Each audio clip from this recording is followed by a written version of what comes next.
Welcome to the Facilitators Deep Dive Podcast, your podcast on your way to facilitation mastery. And today, we're going to be tackling something called the Critical Uncertainties Liberating Structure. It's inspired by consultant Jay Ogilvy, and it was developed by Henry Litmanovich and Keith McCandless. Yeah, sorry. Now, before you think, oh no, not another dry business framework, I promise this is all about getting you ready for whatever curveballs the future might throw. It really is about building resilience, not just in business, but, in any part of your life, really. You can imagine yourself standing at a crossroads, and you have no idea which path to take. And this can be your map and compass, in a way. Oh, I love a good metaphor. Yeah. But let's break this down a little bit. What exactly are critical uncertainties in this context? You can think of them as like the big what-ifs. So those factors that have the potential to, make or break your plans, but you can't control them or predict with 100% certainty. So like a sudden shift in the market, a new competitor popping up, or even like a global pandemic. Yeah, exactly. Those are all great examples. And the thing is, most people, they kind of try to ignore these uncertainties or pretend that they won't happen. But this framework really encourages you to confront them head on. I see where you're going with this. But isn't that kind of stressful? I mean, dwelling on all the things that could go wrong. Yeah, it might seem that way at first. But the key here is it's not about dwelling on the negative. It's about acknowledging those uncertainties. And then proactively preparing for different possibilities. So instead of getting blindsided, you're thinking, okay, what if this happens? What if that happens? How can I be ready for, any of those scenarios? Yeah, you got it. And the structure itself gives you a step-by-step process to kind of work through all this. Okay, so walk me through it. Where do we even begin? So the first step is really just to identify those uncertainties so you know. Think about whatever project, goal, or even just an area of your life you're applying this to. What are those external factors, completely outside of your control? That could really shake things up. So let's say I'm launching a new product. I would brainstorm all of those potential wrenches that could get thrown into the works. Exactly. Now, step 2 is about prioritizing. So out of all those uncertainties that you brainstormed, which ones pose the biggest threat? Which ones are absolutely crucial to consider? Because they could really derail your plans. So it's not just about acknowledging all the what-ifs, but figuring out which ones are, the most important to focus on. Exactly. Now comes kind of the fun part, building your scenario grid. So you're going to take those top 2 uncertainties and use them to create a grid with 4 quadrants. Okay, I'm picturing a simple 2x2 grid here. What goes in each square?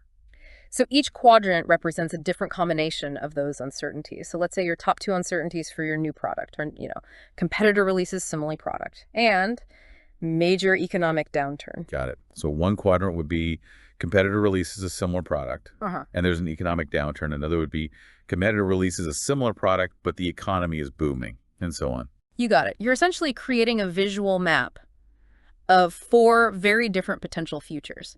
And this is really where it gets powerful. I'm already feeling a little less anxious, just thinking about having a plan for each scenario. Okay, so we have our grid. What's next? So the next step is to really flesh out each of those quadrants. So you're going to go into detail, describing what that specific future would look like. What would happen to your product launch if a competitor swooped in? And D, the economy tanked. Paint a vivid picture.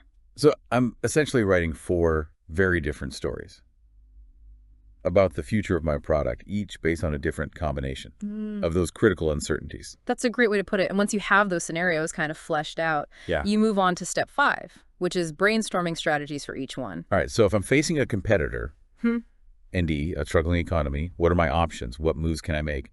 Still find success in that challenging environment. And then I would repeat that process for each of the other quadrants. Exactly. And that's where you start to see the real magic of this framework. You're not just hoping for the best. You're actively planning for different potential realities. And that's got to feel way more empowering than just crossing your fingers and hoping those curveballs don't come your way. Absolutely. But we're just getting started. The next step is where you really analyze those strategies and start making decisions about which ones are most likely to help you succeed, no matter what the future holds. Okay. I'm hooked. But before we jump into the next step, I want to make sure our listeners are on board. So for you listening, think about an area of your life where you're facing some major uncertainties. What are those big what-ifs that are keeping you up at night? Just identifying those is the first step to taking back control. And remember, you don't have to have all the answers right now. We're just laying the groundwork. In the next part of our deep dive, We'll explore how to analyze those strategies and make sure you're prepared to thrive, no matter what scenario unfolds. Yeah, we'll be right back after a quick break. All right, so we've identified those critical uncertainties. We've mapped out, those different scenarios in our handy grid. Yeah. And we've even brainstormed some potential strategies for each one. But now what? How do we actually sift through all that and figure out what to actually do? Well, that's where step 6 comes in. It's called identifying robust and hedging strategies. So this is where you start to analyze those brainstormed ideas and see which ones have the most staying power, no matter which way the wind blows. Okay, I'm intrigued. Break this down for me a little bit. What's the difference between a robust strategy and a hedging strategy? So you can think of it this way. A robust strategy is kind of like your all-terrain vehicle. It's designed to perform well across a variety of landscapes. So no matter what scenario unfolds in your grid, a robust strategy will still be relevant and effective. So even if a competitor swoops in, at the same time the economy takes a nosedive, a robust strategy can handle it. Exactly. A robust strategy is like that solid foundation that can weather any storm. Now, on the other hand, a hedging strategy is more like having a specific tool for a specific job.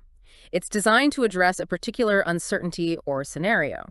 So if my biggest concern is a competitor releasing a similar product, a hedging strategy might be something like having a plan to quickly adjust my pricing or launch a marketing campaign. That really highlights what makes my product unique. You got it. Hedging strategies are those targeted moves that can help you mitigate risk in a specific scenario. They might not be relevant across all 4 quadrants of your grid, but they're essential if that particular situation arises. This is making a lot of sense. So as I'm looking at all my brainstorm strategies, I'm asking myself, okay, is this something that's going to be beneficial no matter what? Or is this more of a targeted response to a specific scenario? Exactly. And it's not always a black and white distinction. Some strategies might have elements of both.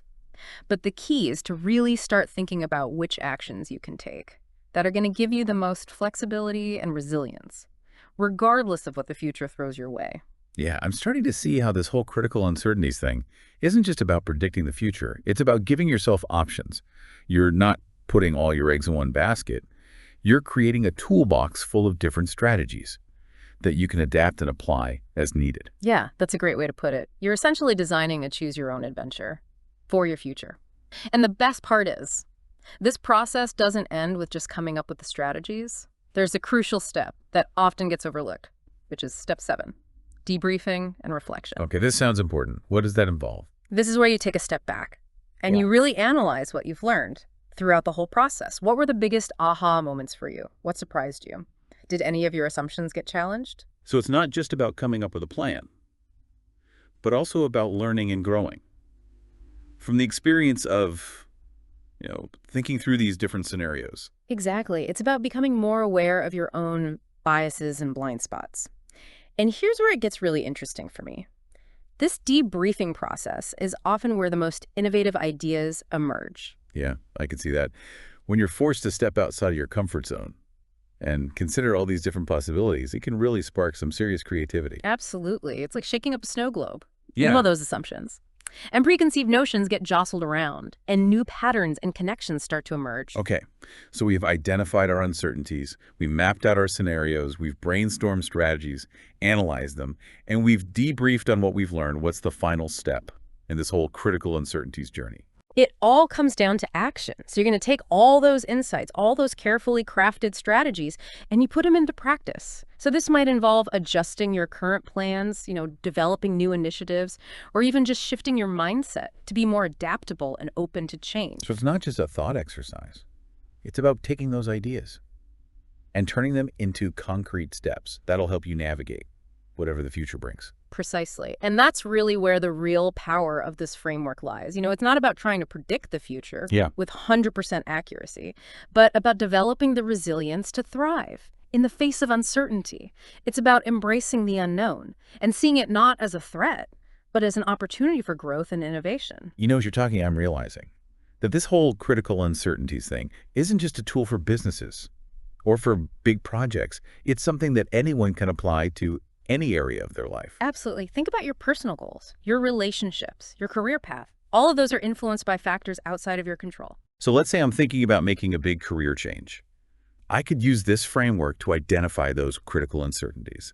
Things like, the job market in my field, my financial situation, even the support I have from my family. Exactly. You'd map out those different scenarios, think about the potential challenges and opportunities in each one, and then start brainstorming strategies for how to navigate them successfully. It takes that fear of the unknown and turns it into a plan of action. This is making me feel so much more empowered just thinking about it. Okay, so for you listening, we've walked you through the steps of the critical uncertainties framework, but now it's time to put it into practice. Think about those big what-ifs in your own life. Yeah. What are those critical uncertainties that are keeping you up at night? And don't get overwhelmed. Just start with one area, map out those scenarios, and see where it takes you. You might be surprised by the insights and clarity that emerge. And that's what this deep dive is all about, giving you the tools and the knowledge to explore, to question, and to ultimately take control of your own journey, no matter what the future holds. But we're not quite done yet. In the final part of our deep dive, we're going to explore some real-world examples of how this framework has been used successfully, and we'll leave you with some thought-provoking questions to ponder as you embark on your own. Critical uncertainties adventure. We've covered a lot of ground in this deep dive, exploring the ins and outs of this critical uncertainties framework. Yeah. But I think what really brings this whole thing to life Yeah. is seeing how it actually plays out in the real world. Absolutely. Theory's great, but nothing beats seeing how these concepts translate into tangible results. Exactly. Yeah. So do you have any examples of how this framework has been used successfully, either by businesses or even individuals? Yeah, definitely. One example that comes to mind is a tech startup that I was working with a few years back. They were developing a new software platform, but the market was incredibly volatile with, new competitors emerging all the time and rapid technological advancements just constantly shifting the landscape. Sounds like a perfect scenario for critical uncertainties. It was.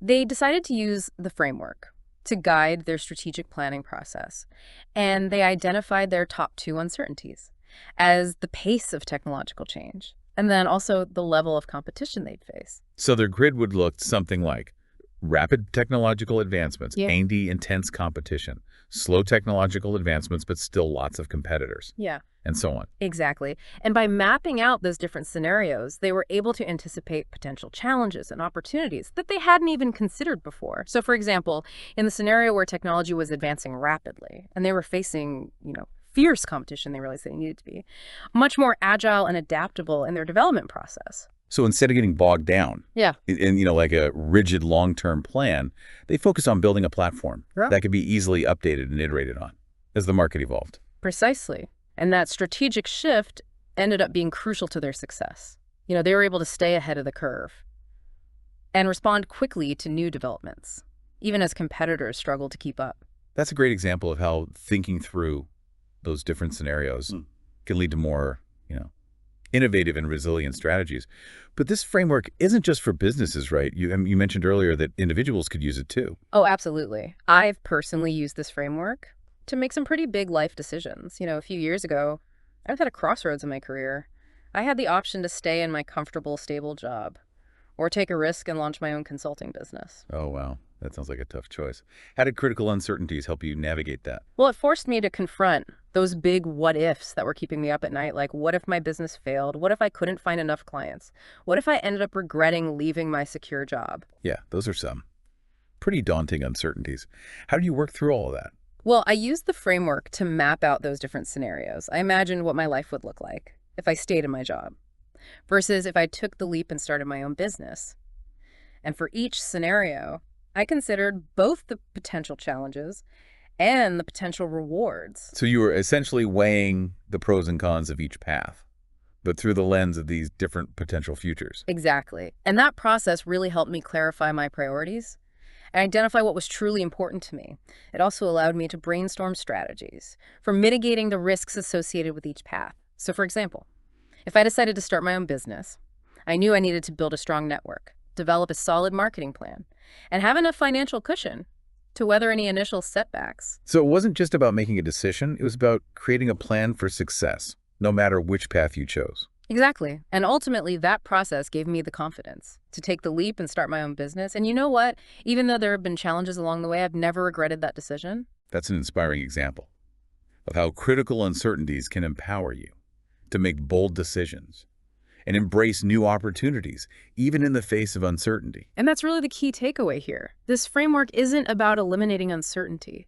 It's about recognizing that uncertainty is an inherent part of life and learning how to navigate it effectively. Yeah, it's about shifting your mindset Yeah. from fear and avoidance to curiosity and, Proactive engagement with the unknown. exactly. And remember, you don't have to do this alone. You involve others in the process. Brainstorm with colleagues, friends, family members. The more perspectives you can gather, the richer your insights will be. I love that. So as we wrap up this deep dive, what's the one question you want to leave our listener with? Something that'll really get them thinking about how to apply this framework in their own lives. Here's what I would ask. What are two critical uncertainties that you face right now, either personally or professionally? And how might thinking through those different scenarios change your approach? Ooh, that's a great question to ponder. Take some time to reflect on that, everyone. And remember, you don't need to have all the answers right now. This is a process of exploration and discovery. The most important thing is to start asking those questions and be open to the possibilities that emerge. And if you're looking for more resources to kind of guide you on your critical uncertainties journey, there's a wealth of information available online. Just search for Critical Uncertainties Liberating Structure, and you'll find articles, templates, and even videos that can help you dive deeper into this powerful framework. That's right. Until next time, fellow deep divers, keep exploring, keep questioning, and keep embracing the unpredictable adventure that is life. See you next time on the Facilitators Deep Dive Podcast, your podcast on your way to facilitation mastery. Until next time. See you then.